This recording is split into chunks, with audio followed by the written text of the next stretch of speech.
All right, 99.9 Punk World Radio FM. You guys already know what time it is. And right here, we are back for episode 7 of Elite Wrestle Talk. And we're joined by TNA, also known as Impact Wrestling's own. We got Marc Blondin right here, live on the radio station Airwaves. This individual has been a commentator for so many years within the wrestling community, from the World Wrestling Federation, now known to the world as WWE, WCW. This individual has his hand in so many cookie jars within the wrestling business. Marc, how are you doing tonight?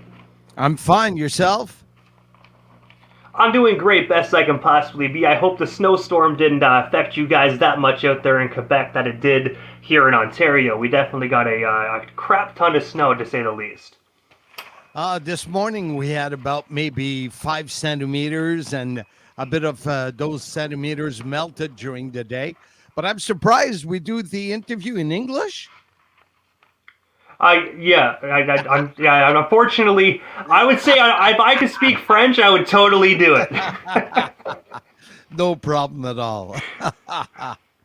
But there's a great feature as well on Facebook. I do know they have, when we actually broadcast a Facebook story, there's actually a translator. So individuals that can only speak French will be able to kind of read the translation. I'm sorry we don't actually have a dubbed version, but maybe in due time with the radio station, we'll get a dubbed French version. Usually it's always the French-speaking wrestling fan who can understand English and speak English, but you always, well, I wouldn't say always, it's the opposite, but English speaking wrestling fans do not understand and do not speak French. It's always like that.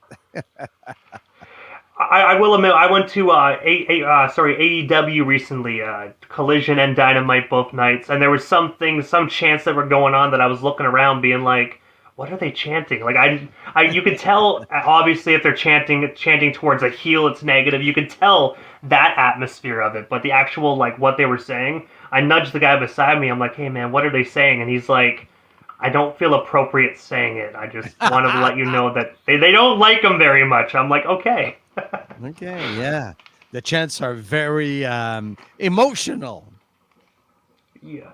But I gotta say, Montreal itself, I absolutely love going to any wrestling event in Montreal. I mean, you can just tell how much love Montreal truly has for the wrestling business, man. Like, honestly, going to a show like anywhere else other than Montreal, you can definitely tell the difference. If you go to Toronto, great crowd, but if you go to Montreal, extremely great crowd.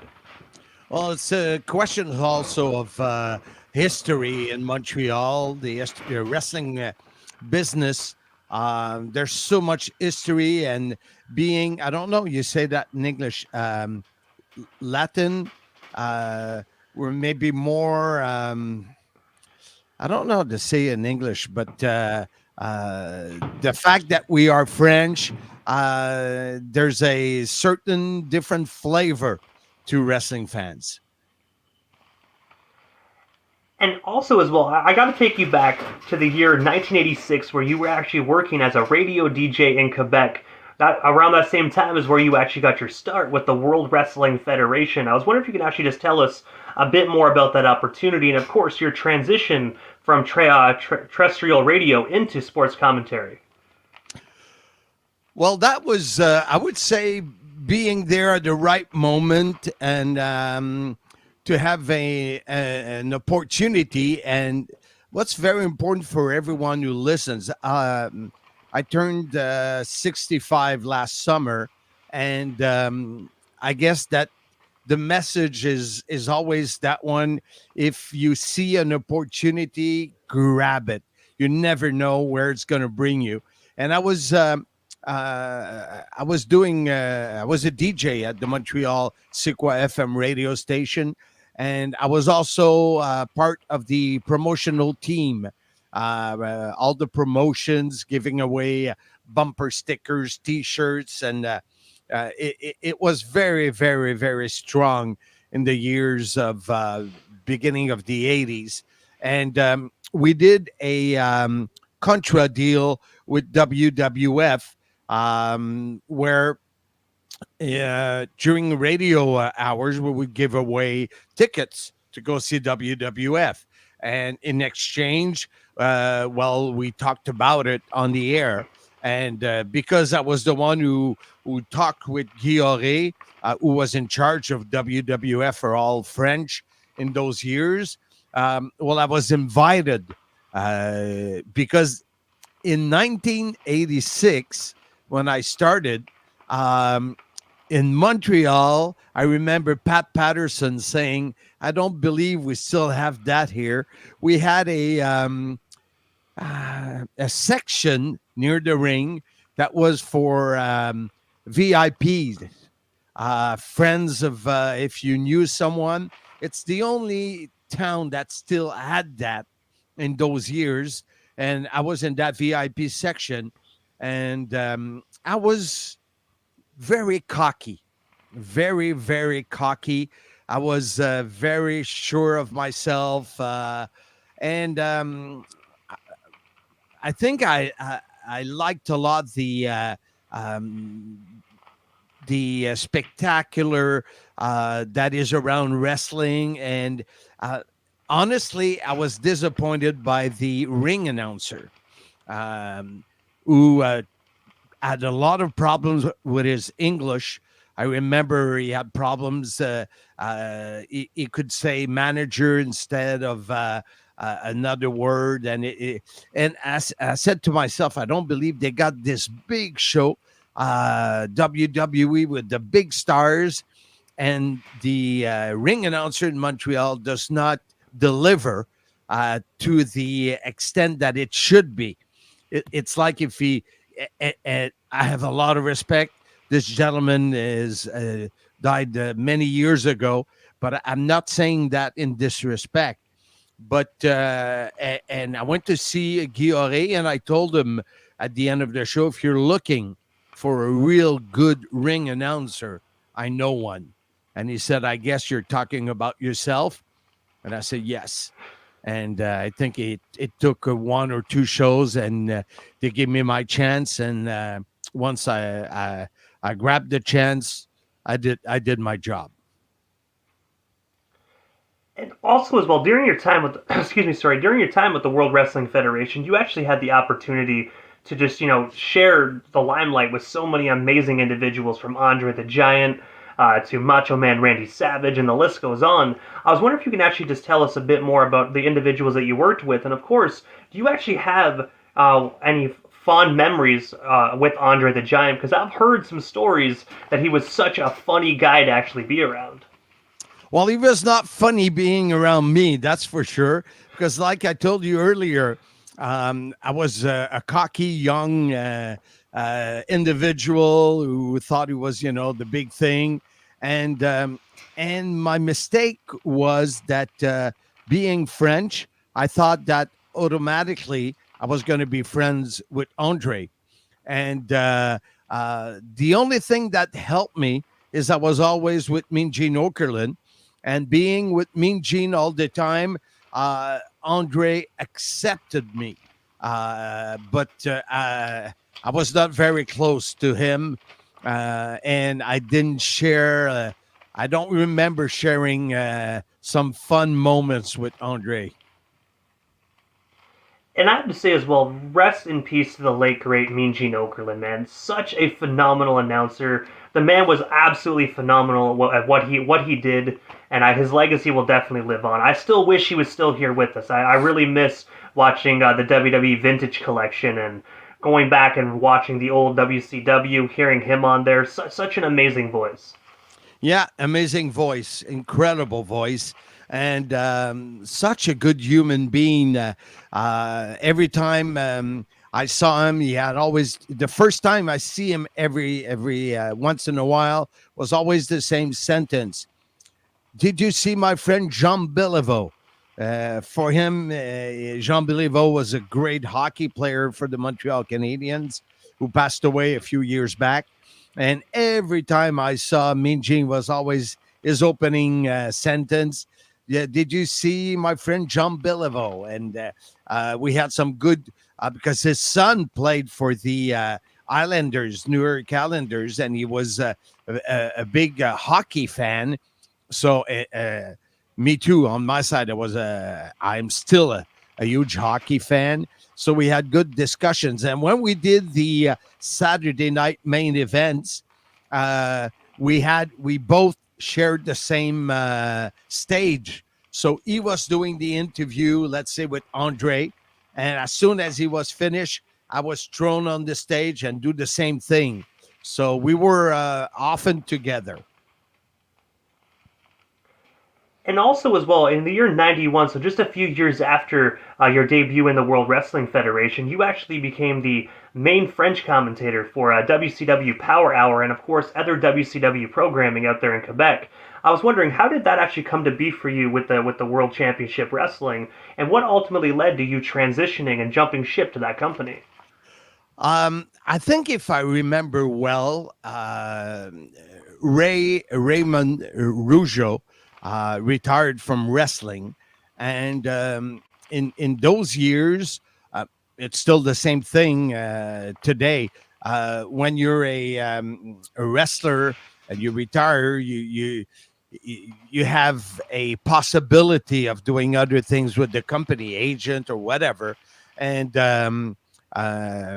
I remembered that it's almost on the same timing, around 91. I did work with Ray on a few events, but I was they just said we don't have any more work for you. And that's how it ended after 5 great years with WWF. And I was hired by the French counterpart of TSN, which is RDS, for the French version of TSN. And they had that show that was horrible with WCW, and they partnered me with the magnificent Richard Charland, who was an incredible character. People still remember. We worked together maybe a year and a half, top 2 years, and he was so. People can see on my YouTube chain, Marc Blondin, some videos with Richard, and he was just crazy what he did to me, and people loved it.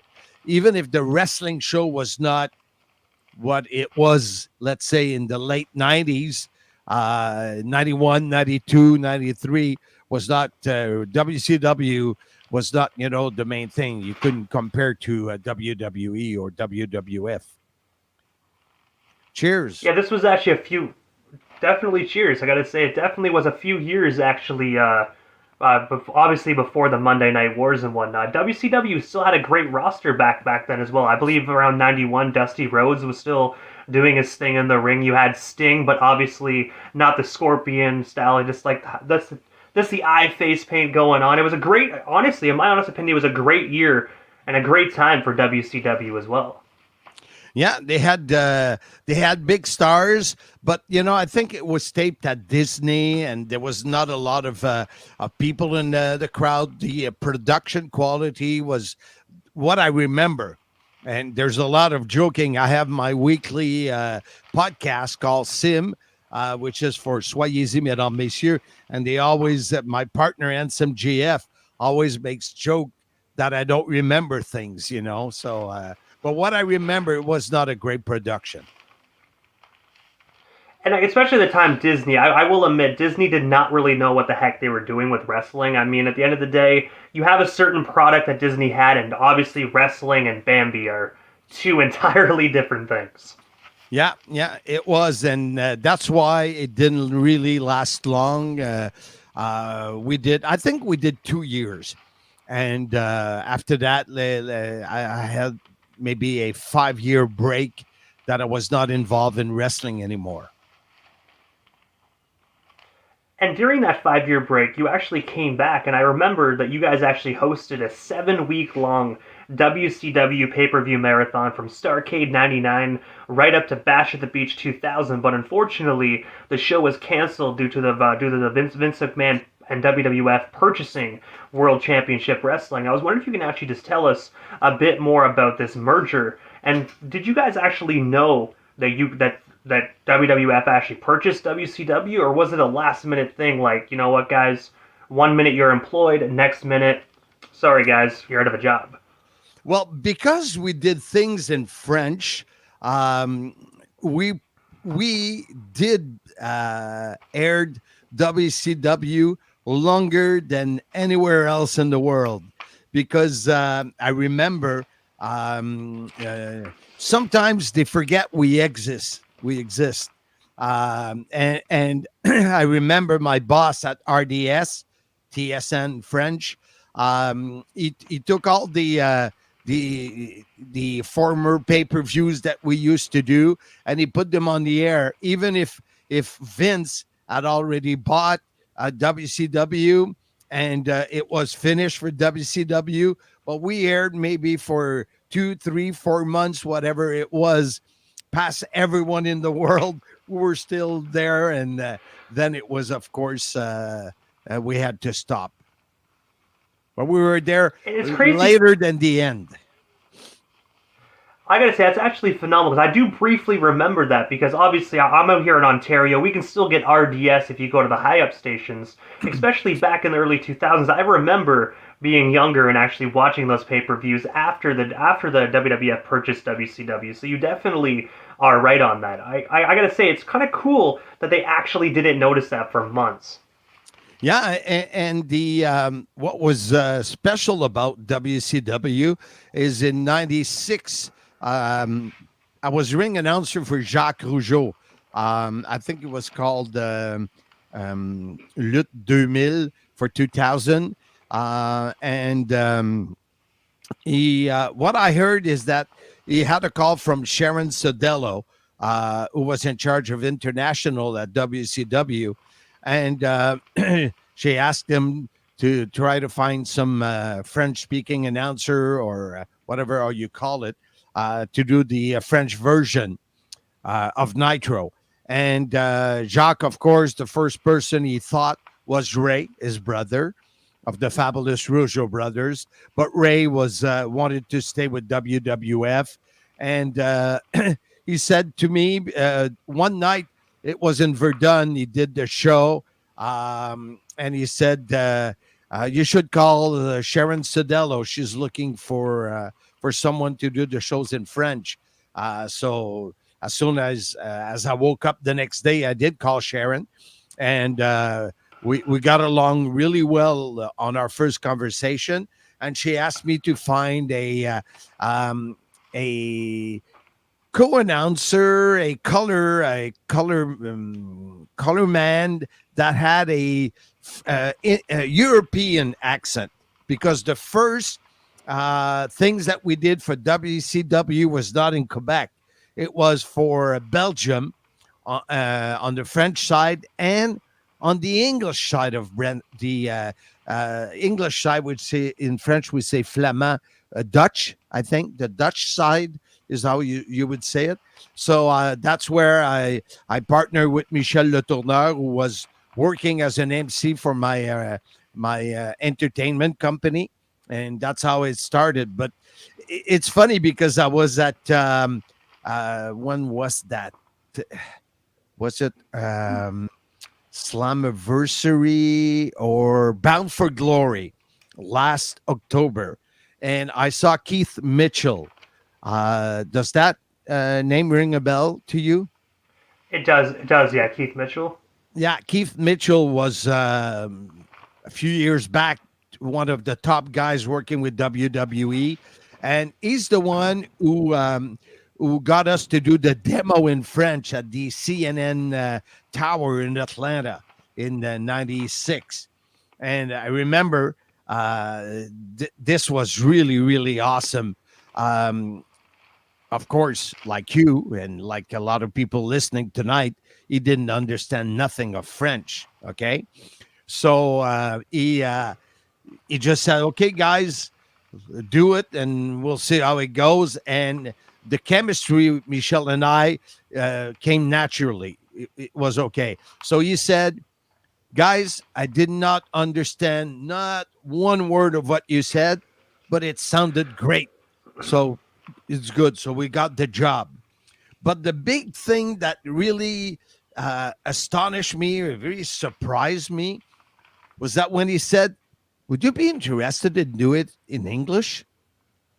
I said, "What?" Doing the commentating in English. You have so many guys, Tony Giovanni, and there was all those. I don't know how many English announcers they had, but he said, "Why don't you try it?" So finally, we tried. But when you for many years when you translate in your head directly from English to French to do the opposite, it's not easy. So we tried to do it in English. It was tough. He said, "Take a break, go grab a bite, come back." We did that, and we were able to do it, and it did not sound that bad. And we did Nitro for the English side of Belgium, and we did that for maybe 2 years. That people did not see us; it was only our voice. And before we got to RDS, where we did it for Quebec also. So that was, and in those years, the Canadian dollar was about 40% lower, a bit like it is these days. So when I got my checks signed by Ted Turner, I was going to the bank, and the bank said, "Oh, it's not a good time to buy." I don't buy, I sell U.S. money. That was good. That was good. Because yeah, you said your checks were actually in U.S. dollars, so you're getting such a price hike actually when you actually get it. So say if your check's six, like say obviously more than 600, but say if it's six, you're getting at least 800 or 900 bucks out of that. That's actually phenomenal. It was phenomenal, and I was paid to do it in French Europe. I was paid to do it in English Europe, and then I was paid to do it in RDS for Montreal. Was not the same accent, so it was good years. And while we're actually on the topic of RDS and everything, in the year 2004, you actually became French commentator for TNA Impact Wrestling alongside PCO, one half of the legendary Quebecers at the RDS studios. I was wondering if you could tell us a bit more about how TNA actually came to be for you. And of course, what has it been like working alongside this legendary company for so many amazing years? Because, TNA has been Marc Blondin's home for so many years. I really can't think of any other French commentators other than yourself, in my honest opinion. I met one day. I'm trying to remember her name. The president that helped me with that. She was one of the last owner.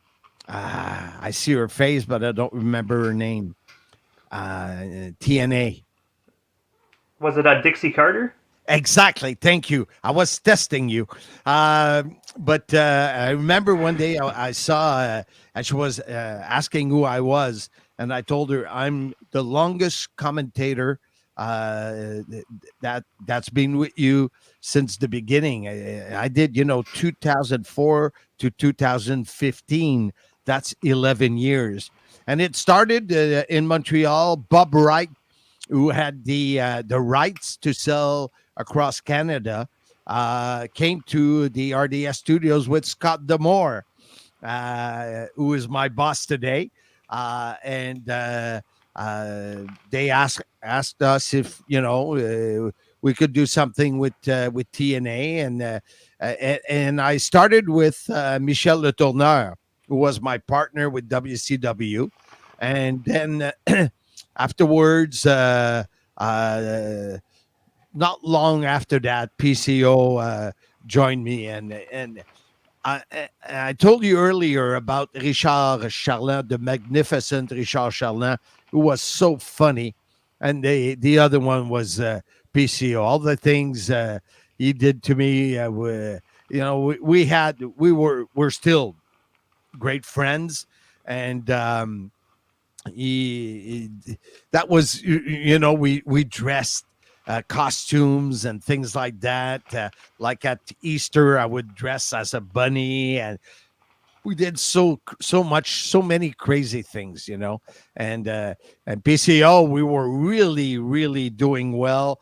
And when he told me, and in 2007 or 2007, I started TOW, Top of the World Wrestling, my own company with Jean-François Kelly and PCO.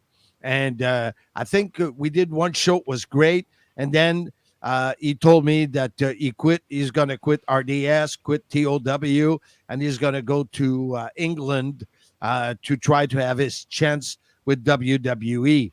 And I was like, really? Uh, that's how it ended with PCO. And then Sly came in, Sylvain Grenier.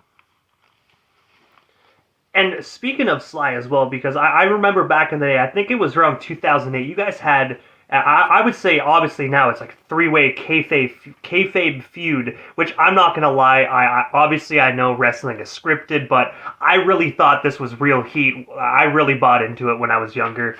You guys actually had a three-way kayfabe feud sparked when actually PCO actually left the commentator booth that actually led to you guys calling him jobber and everything. And you guys also had a match June 21st, 2008 in Hawkesbury, where you were actually a special guest referee when Sly went head-to-head against PCO. I was wondering if you can just tell us a bit more actually about that. And of course, what was it like just stepping away from the commentator booth and actually, just putting on that ref shirt and actually getting in between both of these brutes? You see, today I don't have any problems. I have my own wrestling promotion called Simmania, but that was the first time I had a part in a wrestling match, and it's too bad because it's the only time those two wrestlers went head to head in a wrestling ring. And we don't have any images of that.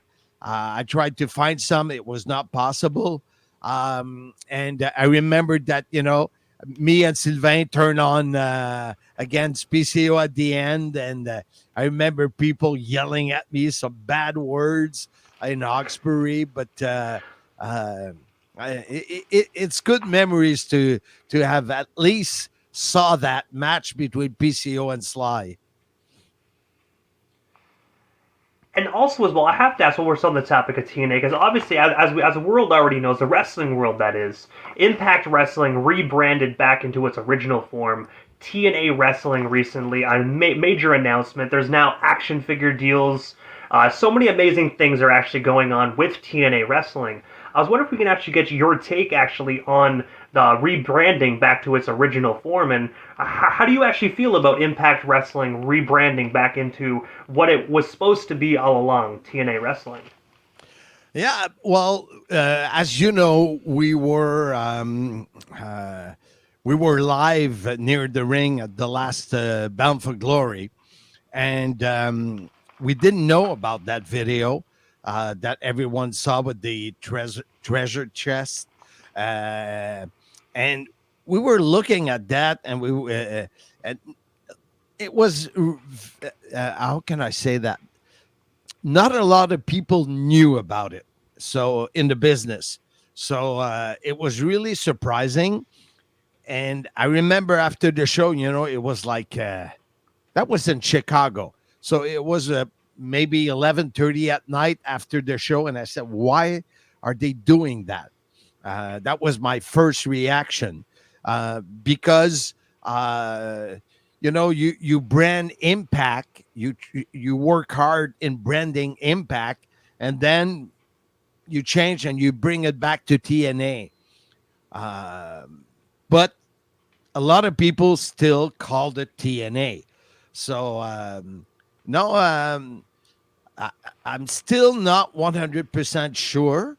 I'm going to Vegas in a few weeks for Hard to Kill 24, and I'll see how it goes. But everything that I hear since October is very positive about TNA.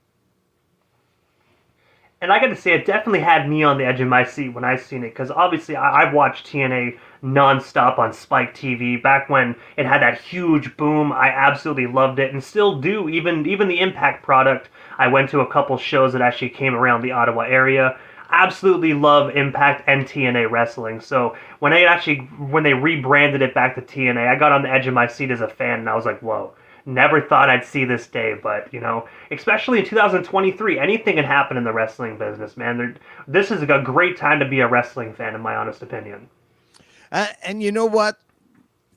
No one, and all the listeners will agree with me. No one in the wrestling business, wrestling world can say it will never happen.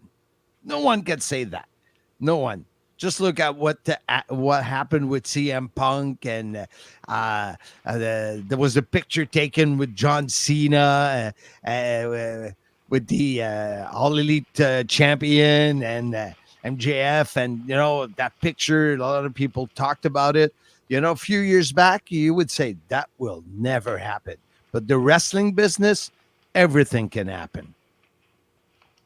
I 110% agree. And I do know you just mentioned Hard to Kill that's actually going to be live on pay-per-view January 13th from Sin City, Las Vegas, Nevada. I figured since it's coming up and we were on the topic to bring it up, I was wondering if you could tell us a little bit more about this actually particular up-and-coming TNA wrestling pay-per-view, and of course, what can we actually expect from this? Because I'm looking at the announced card as of right now, it's absolutely stacked. Yeah, the pay-per-views with Impact or TNA are always so good. Every time we finish calling the show live, I look at my partner and some JF, and we're like, "Wow, that was good."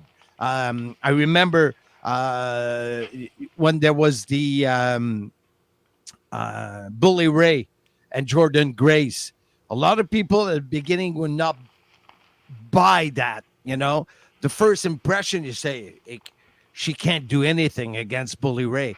But the way they build the match, it was just great. So I'm sure, and there will be probably other announcements, but it's going to be a great night, and we'll be there just beside the ring, and for the French speaking all around the world, and that's going to be fun. It's going to be, I think it's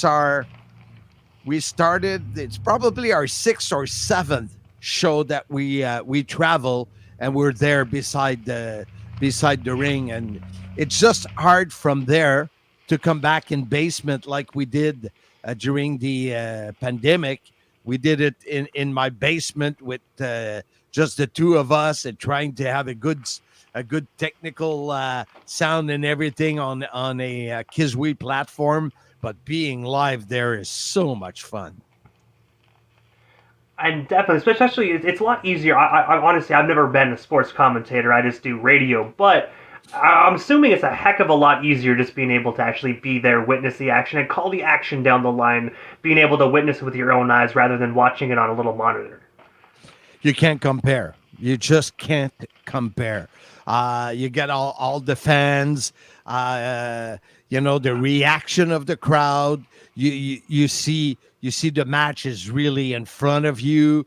There's a lot of interaction with the wrestlers, because I remember Chelsea Green a few months back before she went back to WWE. She took my bottle of water on cap, drank.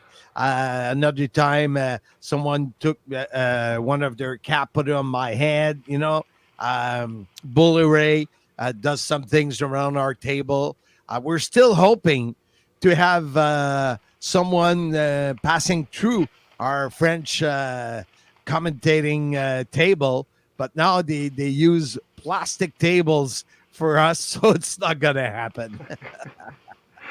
And speaking of almost going through tables, I remember I watched Bound for Glory this past pay-per-view, and I actually saw PCO almost took you guys out, which was, I gotta say, definitely PCO is honestly such an amazing wrestler, been going at it for so many years. I really hope that TNA actually puts a strap on that man, because he honestly definitely puts his body and his career on the line every single match. And honestly, I mean, his workout ethic is absolutely phenomenal.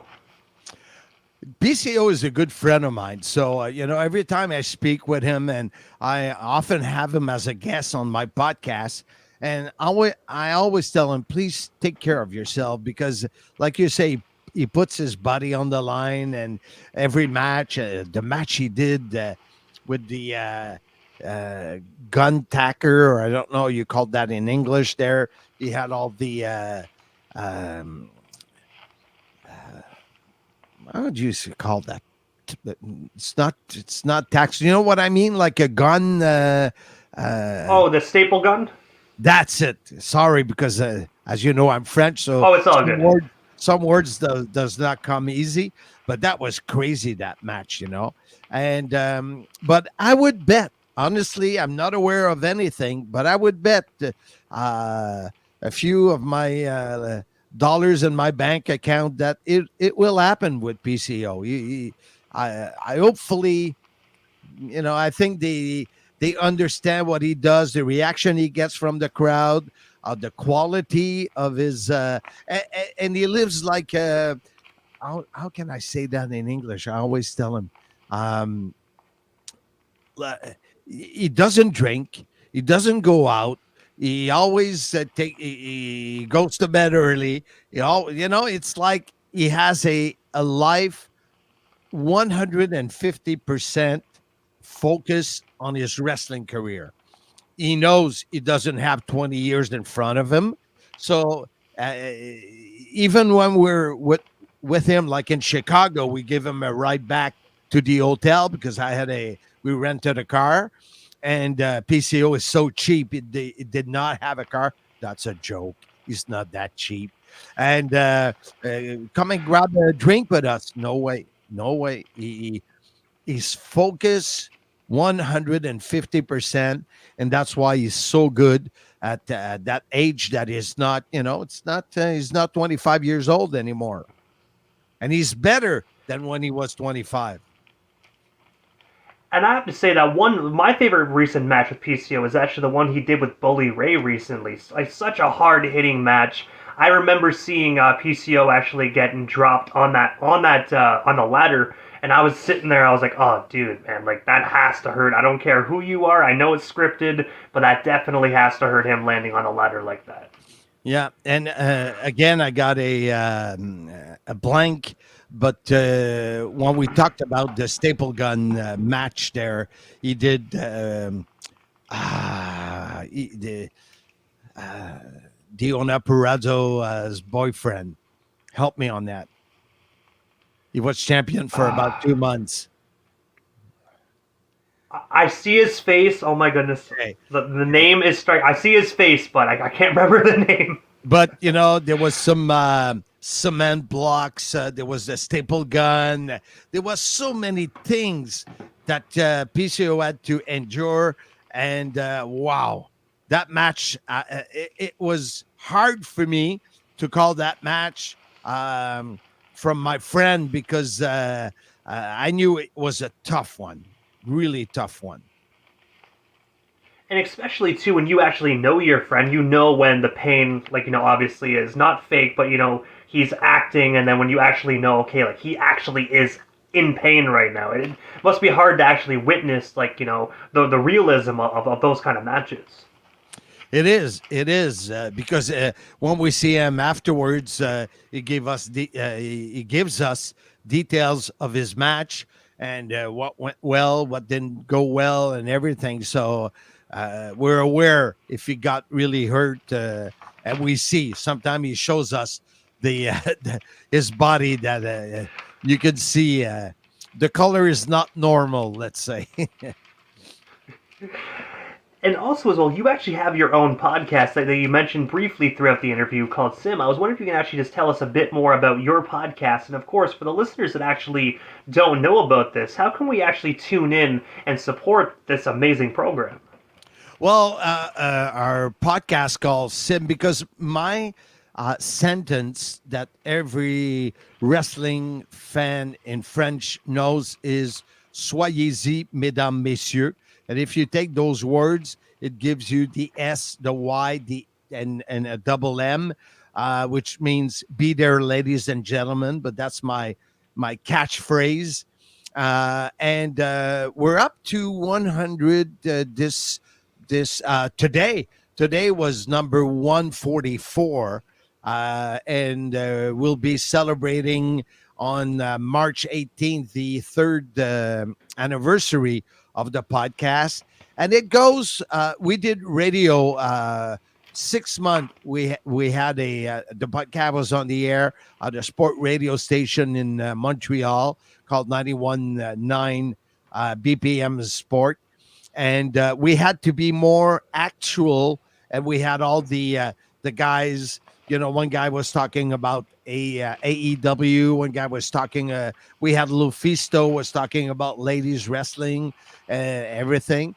But what we do now is really take some topics like January 2nd, the first podcast of the new year. It's going to be on oh boy, I have to find that word.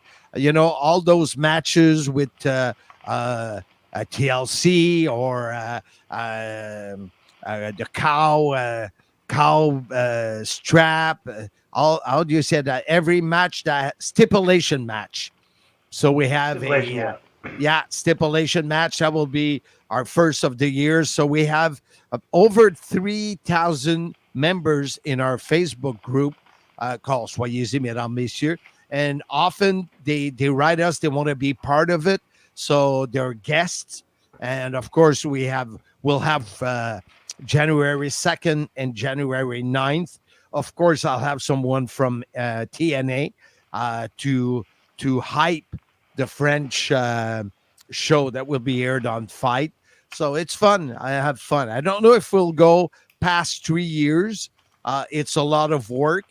And as you know, it's not something that is easy to make money. We do it free. It's many hours a week. So we'll see. We'll see.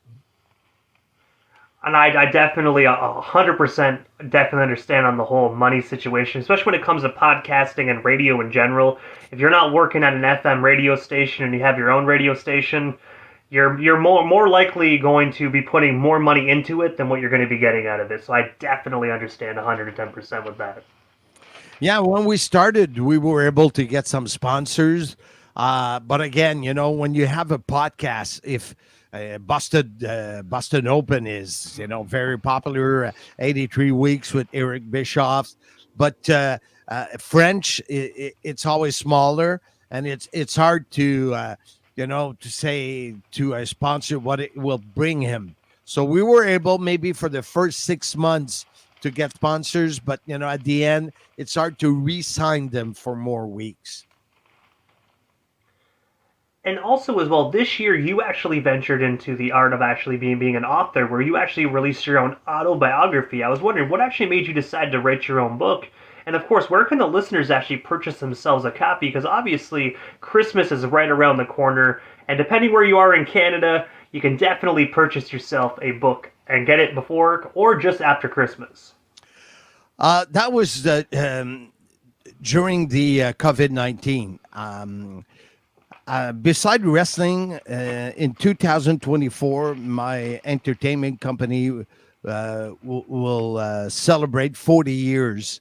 I started in 1984, Mr. Fun, and we do parties, we do schools, thematics, and everything. But with the COVID-19, we had no more business. It was dead, almost closed. It was really not fun. And I had time to spare, which did not happen often in my life. And I spoke with Bertrand Hébert, who wrote Accepted with Pat Patterson and other books on wrestling. And I said, listen, it's going to be, 86. It's 37. Well, at those years, it was 35 years being, having two of my own wrestling company, TOW and now Simmania, working for WWF with the top stars from the 80s, WCW, TNA. I have a lot to tell, and I have a good story to tell. So that's how it started, and very happy about the product. Very happy. And to And the answer your book, question, the way they can, it's always to write me like you did on Facebook, Marc Blondin. I answer. I'm the one who takes care of mailing, and I have a special with all collectioning cards and a lanyard for $20 till the end of the year.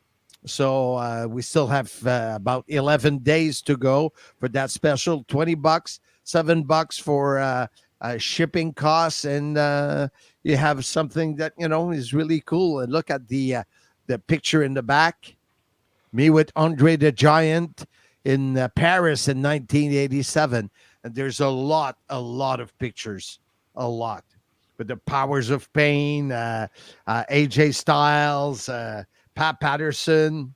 It's really I'm proud of it. I think you can you can tell. oh yeah. And especially too during the COVID-19 pandemic, it was definitely a very difficult but also weird time for the world. But it's great that individuals like yourself actually, because a lot of individuals, sounds bad to say, were kind of sitting around being like, I don't know what to do, going stir crazy. But it's great that individuals just like yourself actually decided to, write a book. Because honestly, at that time, during the pandemic is probably the best time to actually write an autobiography, because there's not a lot going on. You can't go out of your house, so might as well pull out the old laptop and create some magic. That's exactly how it happened, and it was the time to do it. I remember with Bertrand, we had discussions on Sunday morning that went on for 2 3 hours. I was taping everything, and finding the pictures and getting everything done. So it was the right time to do it. You know. But I have to ask, Mark, is there anything we happen to miss during this evening's interview? Anything else that you do still want to talk about, touch on, or promote? We still got you here live on the radio station Airwaves. I do know we only covered about 2% of your legendary career within the entertainment industry, but I do know if we would have covered everything, we would have been here till the early morning hours leading into Wednesday. Yeah, it's a long career, and it's still on. I have fun. Sim Mania is something that I really enjoyed doing. When I had TOW, Top of the World Wrestling, Sly and GF Kelly were more in charge of booking and everything. Sim Mania is my show. I work with Drenuk, André Terrien. He's my booker.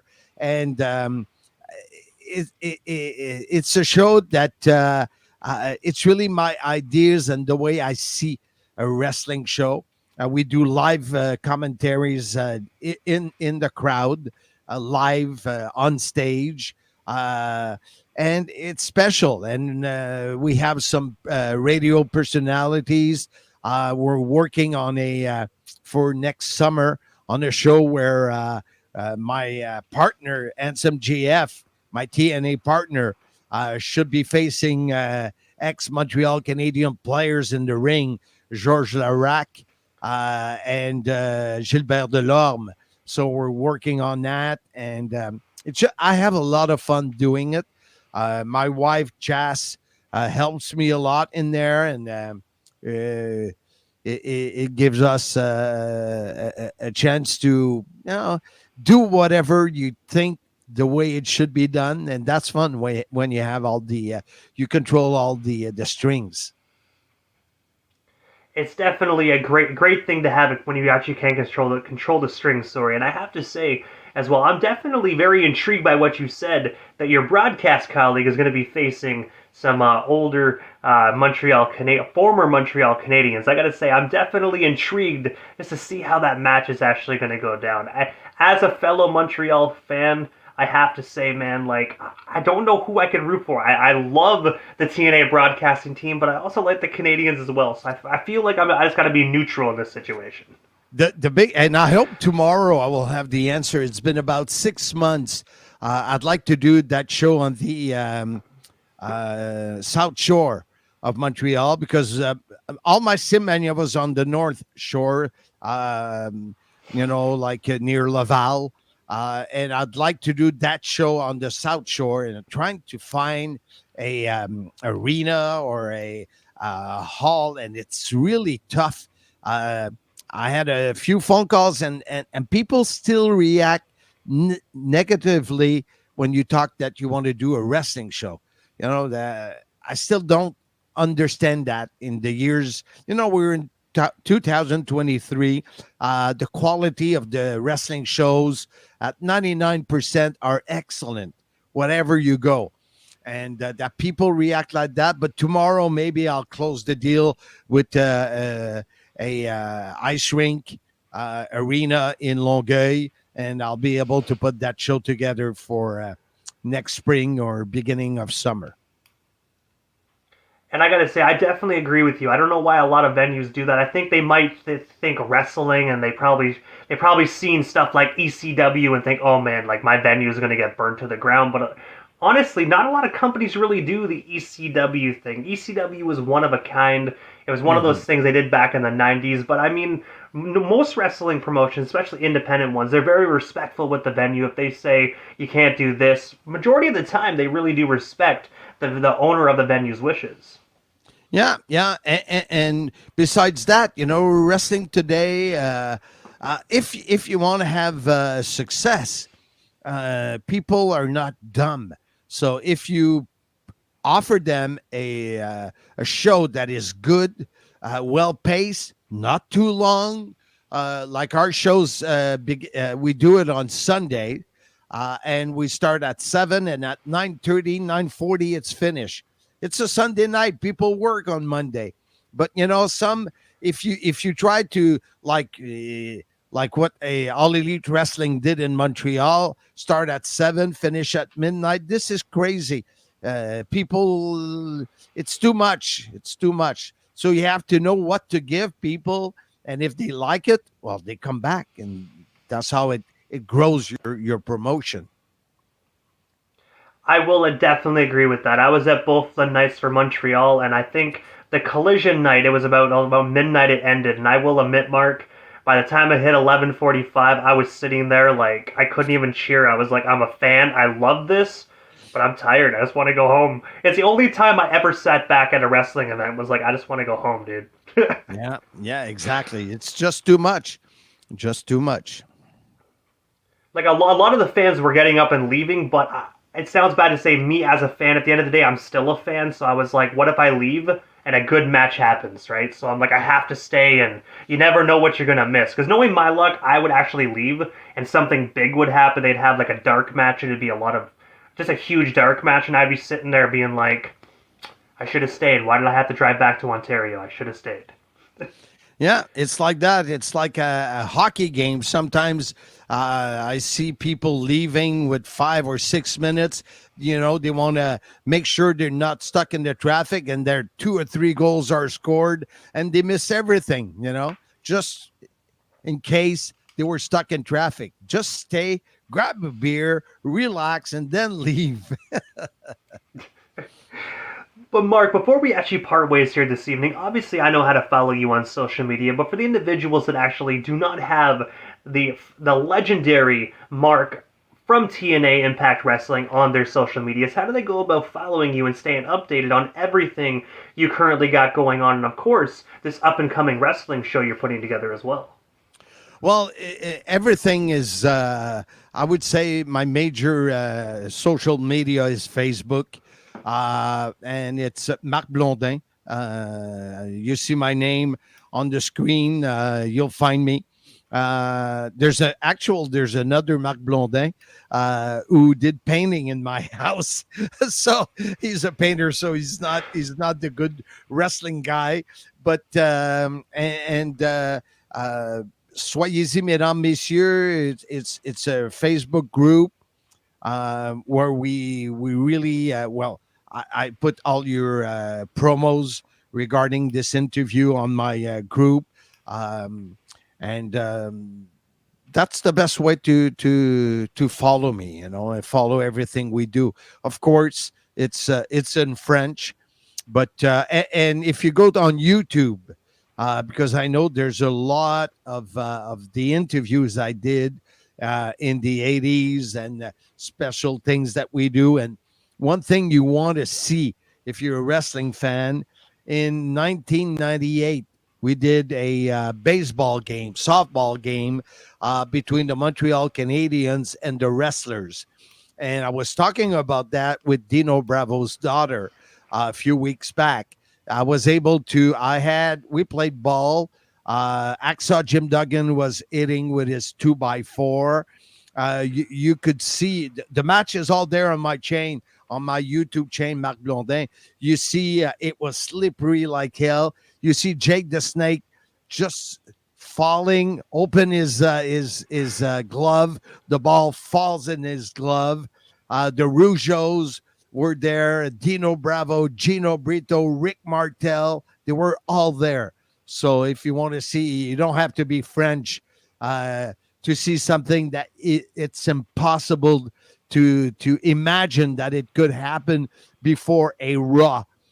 In those years, they would not accept the guys to go play ball, but we did it in '88, and it was just great. And it's all souvenirs like that, all interviews with TNA stars, WCW stars, because that's the thing that I really love in my career was doing the Mean Gene Okerlund interviews. That's what I really love. And I actually did not know about that baseball game. I definitely have, as a wrestling fan, I definitely have to check that out because, like you said, that's something so extraordinary. It's not every day you get to see some of your favorite wrestlers actually out of their element in a completely separate sport as per baseball. So I definitely have to see that. And honestly, Mark, you sold me with a Hacksaw Jim Duggan using his 2x4 as a baseball bat. That instantly sold me.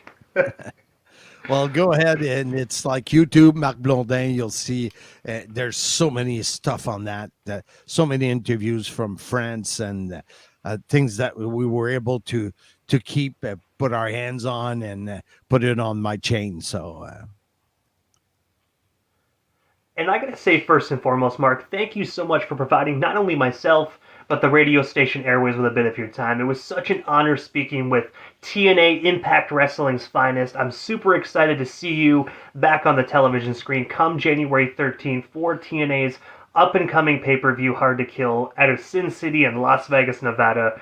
Thank you so much again for this interview and just sharing highlights of your amazing career with us tonight. And of course, years of amazing commentary as well, because there was times that I couldn't even get TNA actually on the English stations, so I had to tune into RDS. And I gotta say, you guys definitely, even though I couldn't understand French, you guys definitely still made it entertaining for non-French speaking individuals like myself. So thank you so much, Mark.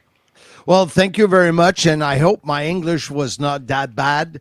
As you know, it's not my primary language, so I did my best. Hey, well, I will say your English is actually better than my English, so you definitely did phenomenal, Mark. Thank you so much. Thank you. Take care, and let's continue being wrestling fans and having fun watching wrestling. Exactly. Wrestling is wrestling. Doesn't matter if it's AEW, TNA, WWE, NWA, the list goes on. Let's all just get along and enjoy wrestling. And indie as well. Yeah. Soyez-y, mesdames, messieurs. Take care. Definitely, Mark. Thank you so much. Have yourself a wonderful night. You too. Bye-bye.